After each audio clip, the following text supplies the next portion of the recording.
ঝন্টু তুমি যাও।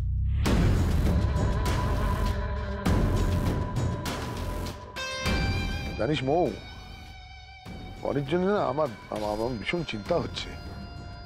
আমি জানি পুলিশ ইনভেস্টিগেশন স্টার্ট করেছে, কিন্তু তারপরে তো ভরসা করা যায় না।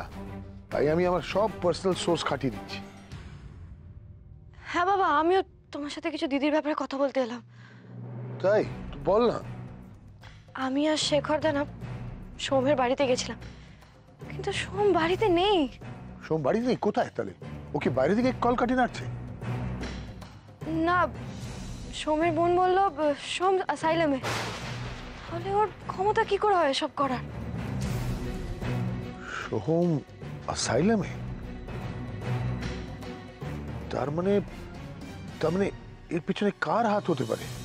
বাবা, এর পেছনে অন্য কারোর হাত আছে। তুই কাউকে সন্দেহ করছিস নাকি? সন্দেহ করে কি লাভ বাবা? তোমরা তো সোহমকে সন্দেহ করেছিলে, কিন্তু কিছু লাভ হলো? আমি তো এখন ভাবছি দিদিকে কি করে খুঁজে বের করব। হ্যাঁ, আমিও না কমপ্লিটলি কনফিউজড হয়ে গেছি। খুব চিন্তায় আছি। একদিকে বনিকে ফিরে পাওয়ার চিন্তা, আরেকদিকে সুমনার জেদ। কোন দিকে যে কি করি কিছুতেই বুঝতে পারছি না। বনিকে না হোক আমরা 2-1 দিনের মধ্যে ফিরে পাবোই, পেয়েই যাব। কিন্তু বনি আবার ফিরে এলে তো সুমনা বলছে সে চলে যাবে।